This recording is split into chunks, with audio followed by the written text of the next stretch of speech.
అందరికీ నమస్కారం. ఈరోజు మనం మేషరాశి వారి గురించి తెలుసుకుందామండి. మేషరాశి వారి ఇంట్లో ఒక దేవత నీడ, అలాగే ఒక దేవత యొక్క శాపం ఈ రాశి వారిపై ఉన్నాయని తెలుసుకోవచ్చు. మరి ఇంతకీ ఈ రాశి వారికి సంబంధించినటువంటి ఇన్ఫర్మేషన్ అన్నీ కూడా ఈరోజు ఈ వీడియో ద్వారా అయితే మనం తెలుసుకోబోతున్నాం. ఏం చేయాలి? ఏం చేస్తే మీకు మరింత ఎక్కువగా అనుకూలంగా ఉంటుందని తెలిస్తే నిజంగా ఆశ్చర్యపోతారు. మరి ఆలస్యం చేయకుండా ఈ రాశి వారి యొక్క పూర్తి జాతక ఫలితాల గురించి, అలాగే వీరికి సంబంధించినటువంటి కొన్ని చిన్నపాటి పరిహారాల గురించి ఈరోజు వివరంగా ఈ వీడియో ద్వారా తెలుసుకుందాం. ఛానల్ను సబ్స్క్రైబ్ చేసుకొని సపోర్ట్ చేస్తారని కోరుకుంటూ, ఎవరైనా కానీ చిన్నపిల్లల దగ్గర నుండి పెద్దవాళ్ల వరకు ఈ రాశి వారిలో ఉండేటటువంటి కొన్ని ముఖ్యమైనటువంటి లక్షణాల గురించి తెలుసుకుంటే నిజంగా మీరు ఆశ్చర్యపోతారు. ఎందుకంటే ఈ రాశి వారికి అతి మంచితనం, అలాగే చాలా ఎక్కువగా హెల్పింగ్ నేచర్ అనేది ఉంటుందనే చెప్పుకోవాలి. అలాగే చాలా సహనం, ఓర్పు అనేవి కూడా ఎక్కువగా ఉంటాయి వీరికి. ఎదుటివారిని వేగంగా నమ్ముతూ ఉంటారు. అలా నమ్మి మోసపోయినటువంటి పరిస్థితులు కూడా చాలా ఎక్కువగా ఉన్నాయి. ఇలా ఎన్నో సందర్భాల్లో వీరు మోసపోయినప్పటికీ మరలా తిరిగి ఆ మనుషుల్నే నమ్ముతూ ఉండడం జరుగుతూ ఉంటుంది. అలా మరలా నమ్ముతూ చివరాఖరికి ఏదో ఒక సందర్భంలో ఖచ్చితంగా వారేంటనేది తెలుసుకొని అది మానుకోవడానికి ప్రయత్నం చేస్తూ ఉంటారు. అలాగే వీరిని చాలామంది మోసం చేయడానికి కూడా ప్రయత్నిస్తూ ఉన్నారు. మోసం చేసిన వారు కూడా ఉన్నారు. మీరు ఎవరైతే నా అని చెప్పి ఎవరైతే అనుకున్నారో అటువంటి వారే మిమ్మల్ని తొక్కేయడానికి ప్రయత్నించినటువంటి సందర్భాలు కూడా చాలా ఎక్కువగా గతంలోనూ అలాగే ఇప్పటికీ కూడా జరుగుతూ ఉన్నాయి. ఎక్కువగా మిమ్మల్ని మోసం చేయడం కూడా జరిగింది. మరి వాటన్నింటికీ సంబంధించి కనుక చూసుకున్నట్లయితే ఈ రాశివారు అన్నింటినీ కూడా బాగా భరించి ఎదుర్కొని చక్కగా ఒక చిరునవ్వుతో ఓర్పు సహనంతో ఇప్పటి వరకు లాక్కుని రావడం అనేది జరిగింది. కానీ ఆర్థికంగా మాత్రం చాలా ఇబ్బందులు పడ్డం, అలాగే ఏదీ కూడా అనుకున్నవి సాధించలేక ఎక్కడ ఉన్నవారు అక్కడే ఉండడం వల్ల చాలా బాధపడడం కూడా జరుగుతూ వస్తుంది. అయితే మీరు ఈ విషయాన్ని మాత్రం తప్పకుండా కొన్ని గుర్తుంచుకోవాలి. అసలు ఈ రాశి వారికైతే కొన్ని మంచి రోజులనేవి కలిసి రావడం అనేది జరగబోతుంది. కొంతకాలంగా అంటే గత కొంతకాలంగా కావచ్చు, లేదంటే గడిచిపోయినటువంటి రోజులు కావచ్చు, మీరు చాలా ఇబ్బందులను, బాధలను, సమస్యలను ఎదుర్కోవడం జరిగింది. అయితే మీరు కొన్ని పాటించవలసినటువంటి నియమాలు తెలుసుకోండి. వాటి వల్ల మీకు మరింత లాభం అనేది చేకూరుతుంది. చేయకూడనటువంటి పనులు కూడా కొన్ని ఉన్నాయి. అవి కూడా వివరంగా చెప్తాం, తెలుసుకోండి. వాటి గురించి కూడా ఈరోజు మనం ఈ వీడియోలోనే తెలుసుకోబోతున్నాం. అయితే వివరాల్లోకి వెళితే మీ ఇంట్లో ఒక దేవత కొలువు ఉండడం జరిగింది. మరి ఏ ఇంట్లో దేవత కొలువు ఉండడం జరగదా? మరి చిత్రం కాపోతే అని మీరు అనుకుంటారేమో. ప్రతి ఇంట్లో ఒక దేవత అనేది కొలువు ఉండడం జరుగుతుంది. అదే కులదేవత, ఆరాధ్య దేవత అని అంటారు. మన పూర్వీకుల కాలం నుండి, మన పెద్దల కాలం నుండి వస్తున్నటువంటి ఆరాధ్య దేవత మన ఇంటి దేవత, మన కులదేవత. కాబట్టి ఆ దేవత ఎవరైతే ఉన్నారో వారి యొక్క అనుగ్రహంతో పాటు వారి యొక్క శాపం కూడా మనకు కొంత ఉంటుందని చెప్పుకోవాలి. అంటే ఎవరైతే ఆ తల్లిని విస్మరించారో, ఎవరైతే మర్చిపోయారో అటువంటి వారికి ఆమె అనుగ్రహం ఏ విధంగా అయితే ఉంటుందో ఆమె యొక్క శాపం, కోపం కూడా ఉంటుందని తెలుసుకోండి. కాబట్టి మీరు కొన్ని విషయాలను ఆమె గురించి తెలుసుకొని ఆమెకు చేయవలసినటువంటి పూజలు, అలాగే ఆమెను ఏ విధంగా మీరు ప్రతిరోజు కూడా కొలుచుకుంటూ ఉండాలి. ఇటువంటి విషయాలను మీరు తెలుసుకుంటే కనుక మీ జీవితంలో తిరుగనేది ఉండడండి. కాబట్టి మీరు కొన్ని విషయాల్లో పొరపాట్లు చేస్తూ ఉన్నారు, కొన్ని తప్పులు అనేవి చేస్తూ ఉన్నారు. అటువంటి తప్పులు, పొరపాట్లు ఇక నుండి మీరు చేయకుండా జాగ్రత్తగా ఉండవలసినటువంటి విషయాలు కూడా చేసుకొని సరిదిద్దుకునేటటువంటి ప్రయత్నాన్ని కూడా ఈ రోజు నుండే మొదలుపెట్టండి.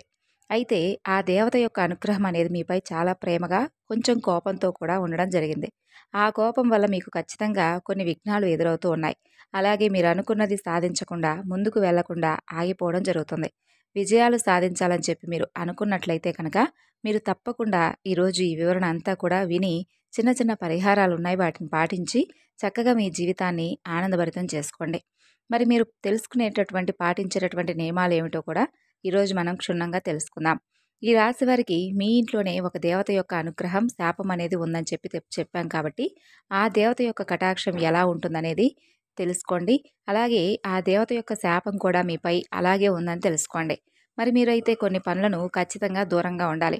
మొట్టమొదటిగా మీరు గొడవలు పడటం, ఎవరితోనైనా కానీ మంచిగా ఉండడం, అలాగే వారికి అనుకూలంగా కాకపోయినా మీకు అనుకూలంగా వారు ఏదైనా మంచిగా ఉన్నట్లే ఉంటూ చెడు పనులు చేస్తూ ఉంటారండి. అటువంటి వారి పట్ల కొంచెం మీరు ఎక్కువగా కోపభావంతో కాకుండా ప్రేమపూర్వకమైనటువంటి మాటలతో వారి నుండి మీరు దూరంగా వెళ్ళిపోండి. చెడు కార్యాలు చేయకుండా చెడును ముందుకు తీసుకెళ్లకుండా, చెడు వైపు మీరు నిలబడకుండా ఉంటే ఖచ్చితంగా ఆ దేవత యొక్క అనుగ్రహం అనేది, అలాగే ఆ దేవత యొక్క శాపం అనేది మీపై తగ్గుముఖం పడుతుంది. అంటే ఎవరైనా కానీ మీకు చెడు తలపెట్టాలని చెప్పి చూసినా, మీరు ఎదుటి వ్యక్తులకు చెడు తలంపు చేసేటటువంటి విధంగా మీ ప్రవర్తన ఉండకూడదు అని అర్థం.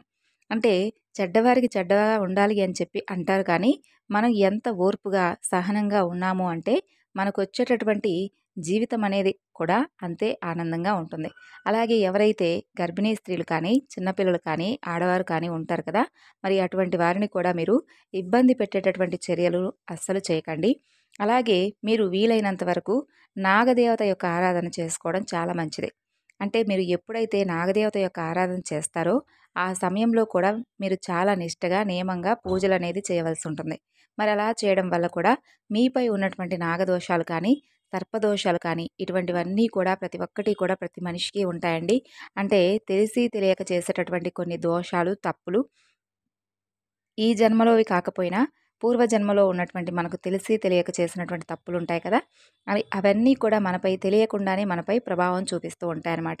కాబట్టి తప్పకుండా దీనికోసం నాగదోషాలు, కుజదోషాలు ఇటువంటివి ఉంటాయి కాబట్టి, వాటి వల్ల మనం తెలుసుకోలేనటువంటి, ఎదుర్కోలేనటువంటి సమస్యలు, పరిస్థితులు ఎదుర్కొంటూ మనకు అర్థం కాక చిక్కుకుంటూ ఉంటాం వాటిలో. కాబట్టి ఈ రాశివారు ఎవరైతే ఉన్నారో, మీరు కనుక ఈ కుజదోషాలు, నాగదోషాలు, సర్పదోషాలు మీపై ఉన్నట్లయితే నాగదేవత యొక్క శాపం కూడా మీపై ఉన్నట్లే అని తెలుసుకోండి. కాబట్టి మీకు కుదిరితే ఆదివారం కానీ, మంగళవారం నాడు కానీ నాగదేవతలను పూజించడం, పుట్టలో పాలు పోసి నాగదేవతలకు చెందినటువంటి బెల్లం, అలాగే నువ్వులు కలిపినటువంటి నైవేద్యాన్ని నివేదించడం, ఇటువంటివి చేయడం వల్ల ఖచ్చితంగా మీపై ఉన్నటువంటి కుజదోషాలు, నాగదోషాలు, సర్పదోషాలు ఇవన్నీ కూడా తొలగిపోతాయి. అలాగే మీరు మరీ ముఖ్యంగా చేయవలసినటువంటి మరొక ముఖ్యమైనటువంటి పని ఏమిటంటే, ప్రతి మంగళవారం కూడా సుబ్రహ్మణ్యేశ్వర స్వామి వారిని పూజించడం చాలా ఉత్తమం. మీకు కనుక కుదిరితే కనీసం నెలకొక్కసారైనా సుబ్రహ్మణ్యేశ్వర స్వామి వారికి అభిషేకాలు చేయించుకోవడం అస్సలు మర్చిపోకండి. ఇలా చేయడం ద్వారా ఒక్కసారి మీరు చేసి చూడండండి. మీరు అనుకున్నటువంటి పనులన్నీ కూడా తప్పకుండా జరుగుతాయి. అలాగే మీకేదైనా పనుల్లో ఆటంకాలు ఏర్పడినా కూడా, ఆ ఆటంకాలు కూడా మీ నుండి శాశ్వతంగా దూరమవుతాయి. ఇక అలాగే ఈ రాశివారి యొక్క జీవితాన్ని, జాతక ఫలితాలను గనక చూసుకున్నట్లయితే, మీరు తప్పకుండా మీ ఇంట్లో దాగి ఉన్నటువంటి ఒక శక్తి బయటకు రాబోతుందని తెలుసుకోండి. మరి ఆ శక్తి ఎవరనేది తెలుసుకుంటే నిజంగా మీరు ఆశ్చర్యపోతారు. మన ఇంట్లో అనుకూలమైనటువంటి శక్తి ఎలా ఉంటుందో, ప్రతికూలమైనటువంటి శక్తి కూడా ఉండడం జరుగుతుంది. కాబట్టి ఆ ప్రతికూలమైనటువంటి శక్తి బయటకు రావాలంటే ముఖ్యంగా మనం కొన్ని నియమాలను పాటించాలి. ఇది కూడా జాగ్రత్తగా, వివరంగా తెలుసుకోండి. అద్భుతమైనటువంటి మీ జీవితం ఆనందంగా సాగిపోవాలంటే మీరు చేయవలసినటువంటి కొన్ని పనులేమిటి అంటే, మీరు తెలుసుకునే ముందు మరి ఇంతకీ ఆ శక్తి ఏంటి? ఆ శక్తి అసలు బయటకు రావాలంటే మేమేం చేయాలని చెప్పి ఆలోచిస్తూ ఉన్నారు కదా! అయితే మీ ఇంట్లో అసలు ఏ శక్తి దాగి ఉందో తెలుసుకోండి. మీ ఇంట్లో దాగి ఉన్నటువంటి ఒక శక్తి, అది ప్రతికూలమైనటువంటి శక్తి. అది అనుకూలమైనటువంటి శక్తిని మీకు లోపలికి రానివ్వకుండా, ఆ ప్రతికూలమైనటువంటి శక్తి ఏదైతే ఉందో అది మనకు ఎప్పుడూ కూడా ఏదో ఒక సమస్యలను తెచ్చిపెడుతూ ఉంటుంది. కాబట్టి ఆ ప్రతికూలమైనటువంటి శక్తి మన నుండి దూరం అవ్వాలి అంటే మన ఇల్లంతా కూడా శుభ్రపరుచుకుంటూ ఉండాలి. అలాగే మన ఇంట్లో ఇంటి గుమ్మం ముందు చక్కగా పసుపు కుంకుమలతో అలికి ముగ్గులు పెట్టుకుంటూ లక్ష్మీదేవికు ఆగమనం చేసినట్లుగా మన యొక్క ఇంటి గుమ్మం అనేది పచ్చగా నిండుగా ఉండాలి. అలాగే దేవుడి పటాలు ఎప్పుడూ కూడా నిండుగా ఉండాలి. ఆ విధంగా ఉండడం వల్ల దుష్టశక్తులు ఏవైతే ఉంటాయో అవన్నీ కూడా బయటకు వెళ్ళిపోతాయి. మనకు కష్టాలు, సమస్యలు ఇవన్నీ కూడా తగ్గుముఖం పడతాయి. మనకు తెలియకుండానే మనం ఎక్కడెక్కడి నుండో వెళ్ళి కాళ్ళు కూడా కనీసం కడుక్కోకుండా ఇంట్లోకి వెళ్ళిపోయేవాళ్ళు చాలామంది ఉంటారు. అంటే వారికి ఉన్నటువంటి బిజీ లైఫ్‌లో పట్టించుకోకుండా ఏముందిలే అన్నట్లుగా కొంతమంది పట్టించుకోరండి. కానీ మన పెద్దల నుండి వస్తున్నటువంటి ఆచారాలు, సాంప్రదాయాలు అవన్నీ కూడా మనం తప్పకుండా పాటించాలి. అంటే పెద్దల మాట పెరుగన్నం మూట అంటారు కదా! వారికి తెలిసిన విషయాలన్నీ కూడా ఏది కూడా తప్పు కాదు. కాబట్టి వారి నుండి వస్తున్నటువంటి ఆచారాలు, సాంప్రదాయాలన్నీ కూడా వాస్తవం. కాబట్టి మనకు తెలియకుండానే మనకు మనమే ప్రతికూలమైనటువంటి శక్తులను ఇంట్లోకి ఆహ్వానిస్తున్న వారం అవుతున్నాం. కాబట్టి చాలా విషయాల్లో కొంచెం నెగ్లిజెన్సీ అనేది పనికిరాదనమాట. అలాగే ఈ విధంగా చేసి చూడండి. ఇల్లంతా కూడా ఎప్పుడూ చక్కగా శుభ్రంగా ఉండడానికి వీలు కుదరకపోతే ఎప్పుడైనా కానీ శనివారం నాడు కానీ లేదంటే సోమవారం నాడు కానీ ఇల్లంతా కూడా చక్కగా శుభ్రపరచుకోవడానికి ప్రయత్నించండి. ఇంట్లో మాత్రం దేవుడి గది ఎప్పుడు కూడా శుభ్రంగా బూజు కానీ లేదంటే ఎండిపోయినటువంటి పుష్పాలతో ఉండకుండా చక్కగా చూసుకుంటూ ఉండండి. వీలుంటే మీకు కుదిరితే ప్రతిరోజు కూడా దీపం పెట్టుకోండి. అలాగే ఈ విధంగా చేస్తే మీ జీవితంలో వచ్చేటటువంటి మార్పులను చూసి మీరే నమ్మలేకపోతారనమాట. ఇక మరీ ముఖ్యంగా చూసినట్లయితే మీ యొక్క ఇంటి దేవత ఎవరైతే ఉన్నారో మీ కులదేవత ఆరాధన అనేది చాలా ముఖ్యం. కాబట్టి మీకు ఏ సమస్య ఉన్నా, ఏ కష్టాలున్నా కానీ మన యొక్క కులదేవత అనేది ప్రతినిత్యము కూడా మనల్ని కాపాడుతూ వస్తుంది. అదేమిటి మేమేమి ఆమె గురించి తెలుసుకోకుండా, మేమేం పూజలు చేయకుండా, కనీసం ఆమె గురించి ఏమీ కూడా ఆమె నామస్మరణ కూడా చేయకుండా మాపై ఎలా ఆమె అనుగ్రహం ఉంటుందా అని చెప్పి అనుకుంటారేమో కానీ, చాలా వరకు కూడా చూసుకున్నట్లయితే మన తాతలు కానీ, లేదంటే మన పూర్వీకులు కానీ ఎవరైతే ఈ పితృదేవతలను ఉంటారు కదండీ! మనకు సంబంధించినటువంటి పితృదేవతలు, వారు చనిపోయిన తర్వాత కూడా వారి యొక్క అనుగ్రహం అనేది, అలాగే వారి యొక్క శాపం అనేది మనపై ఉంటుందన్నమాట. కాబట్టి అటువంటి వారి యొక్క అనుగ్రహం, శాపం ఏ విధంగా అయితే ఉంటుందో, వారు పూజించినటువంటి మన ఇంటి దేవత, మన కులదేవత ఎవరైతే ఉన్నారో వారి యొక్క అనుగ్రహం, అలాగే వారి యొక్క శాపభావాలనేవి కూడా మనపై అంతో ఎంతో ఉంటాయన్నమాట. కాబట్టి ఆ విధంగా మనం ఏంటంటే మన పితృదేవతలకు అమావాస్య నాడు ఏ విధంగా అయితే తర్పణాలు విడుస్తామో, ఏ విధంగా అయితే పితృదేవతలకు సంబంధించినటువంటి పూజలు చేయించుకుంటామో, అలాగే తప్పనిసరిగా మన తాతల ముత్తాతల కాలం నుండి, అలాగే మన యొక్క కులానికి సంబంధించినటువంటి దేవతను విస్మరించడం వల్ల కూడా మనకు వచ్చేటటువంటి కష్ట నష్టాలు, అలాగే మనకు మంచి చేస్తుందండి. అన్ని విషయాల్లోనూ మనకు తోడుగా ఉంటుంది. కాకపోతే ఏంటంటే నేనున్నాను, నన్ను తెలుసుకొని నన్ను ఆరాధిస్తే మరింత ఎక్కువగా మీ జీవితం అనేది ఆనందంగా, సంతోషంగా ముందుకు సాగిపోతుందని మనకు అన్ని విధాలుగా కూడా ఎన్నో రకాల సూచనలు, సంకేతాలు తెలియజేస్తూ ఉంటుంది. అంటే మనకు ఒక కళ రూపంలో కానీ, లేదంటే ఎవరో ఒకరి ద్వారా, ఒక మనిషి ద్వారానైనా కానీ మనకు నేనున్నాను, నన్ను పూజించండి, నన్ను తెలుసుకోండి, కనీసం నన్ను పూజించకపోయినా నా నామస్మరణైనా చేయడం వల్ల మీపై ఉన్నటువంటి ఏదైతే ఉంటాయో కష్టాలు, సమస్యలు, చిక్కుముడులు ఇవన్నీ కూడా నేను తప్పకుండా మీ నుండి దూరం చేసి మిమ్మల్ని, మీ కుటుంబాన్ని ఎప్పుడూ కూడా రక్షక కవచంగా ఉంటానని చెప్పి మనకు అన్ని విధాలుగా కూడా ఏదో ఒక మంచి సంకేతం అయితే ఆ తల్లి తెలియజేస్తుందన్నమాట. ఇలా మీరు ఒకవేళ ఇప్పటి వరకు తెలియకపోతే ఈ రాశివారు మీ పెద్దలను కానీ, లేదంటే మీ కులానికి సంబంధించినటువంటి పెద్దలను కానీ, ఇంకా లేదంటే ఎవరైనా ఊర్లో పెద్దవాళ్ళు ఉంటారు కదండి, వారిని అడిగినా కూడా చెప్తారు. మరి తెలుసుకున్న తర్వాత మీరేం చేయాలి? తప్పకుండా ఆమెకు సంబంధించినటువంటి విగ్రహాన్ని కానీ, పటాన్ని కానీ చక్కగా ఇంట్లోకి తెచ్చి పూజించుకోవడం మొదలుపెట్టండి. ఒకవేళ అది కూడా కుదరకపోతే ఆమె నామస్మరణ అయినా చేసుకుంటూ ఉండడం వల్ల ప్రతినిత్యం ఇలా మీరు ఎప్పుడైతే ఈ రోజు నుండి ఒకవేళ తెలుసుకొని స్టార్ట్ చేసి చూడండి, ముందు ముందు రోజుల్లో మీ జీవితం అనేది మీరు కూడా ఊహించిన విధంగా మారిపోతుందన్నమాట. ఇలా ఈ రోజున ఇన్నాళ్ళు మనకు తెలియకపోతే ఒకటి, తెలిసిన తర్వాత కూడా మనం మన కులదేవత ఆరాధన చేయకపోతే అది ముమ్మాటికి కూడా మన తప్పే అవుతుంది. కాబట్టి కొంతమంది తెలిసి తెలియక చేస్తే, కొంతమంది తెలిసి కూడా కొన్ని విషయాల్లో ఏముందిలే అన్నట్లుగా, టేక్ ఇట్ ఈజీ అన్నట్టుగా పెద్దగా మైండ్‌కి ఎక్కించుకోరనమాట.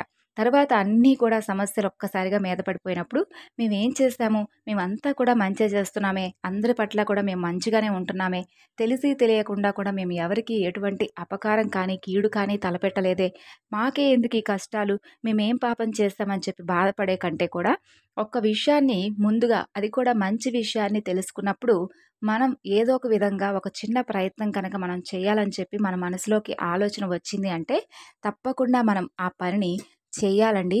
చేస్తే వచ్చేటటువంటి నష్టం కూడా పెద్దగా ఏమీ ఉండదు.